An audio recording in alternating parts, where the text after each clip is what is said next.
আসসালামু আলাইকুম, হাবিবা কিচেন চ্যানেলে আপনাদের সবাইকে স্বাগতম। আজকে আমি টমেটো দিয়ে আপনাদেরকে রাইস ফ্রাই করে দেখাবো।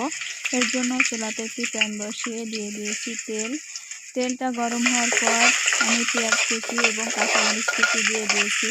এগুলোকে আমি সুন্দর করে নেড়ে চেড়ে বাদামি কালার করে ভেজে নেব। এটা নাড়াচাড়া না করলে কিন্তু পুড়ে যেতে পারে। যে দেখুন আমার কিন্তু পেঁয়াজ এবং মরিচটা প্রায় ভাজা ভাজা হয়ে এসেছে। এই যে দেখুন, এবার অ্যাড করে দেব টমেটো কুচি। আমি এখানে 2টা থেকে 3টা টমেটো নিয়েছি, এগুলোকে সুন্দর করে কেটে নিয়ে এবার দিয়ে দিলাম লবণ। এরপরে অ্যাড করব হলুদ গুঁড়ো অল্প করে, শুকনো মরিচের গুঁড়ো অল্প করে দিয়ে আবারও সুন্দর করে টমেটোগুলোকে আমি নেড়ে চেড়ে নেব। এটাকে সুন্দর করে সিদ্ধ করে নিতে হবে। এখানে কিন্তু কোনো প্রকার পানি ব্যবহার করিনি, এমনিতেই টমেটোটা সিদ্ধ হয়ে গেছে। এবার ঢাকনা দিয়ে ঢেকে আমি কিছুক্ষণ রান্না করব। কিছুক্ষণ পর ঢাকনাটা সরিয়ে আবারও টমেটোগুলোকে আমি সুন্দর করে নেড়ে চেড়ে দেবো। এই টমেটোটা সুন্দরভাবে কিন্তু সিদ্ধ হয়ে গেলে এটাকে সুন্দর করে হালুয়ার মতো নেড়ে চেড়ে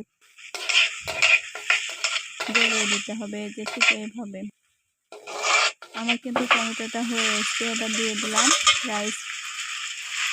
এবার রাইস দিয়ে সুন্দর করে আমি টমেটোগুলোকে নেড়ে করে মাখিয়ে নেব ঠিক এইভাবে।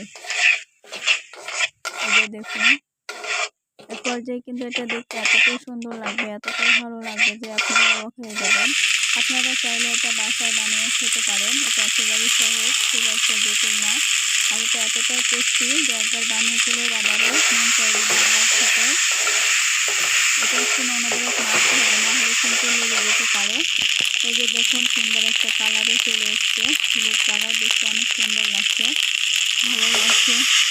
আপনাদেরকে কি বলবো, মানে আপনারা না খেলে এটা বিশ্বাস করতে পারবেন না যে এটা এতটাই টেস্ট, এতটাই মজা।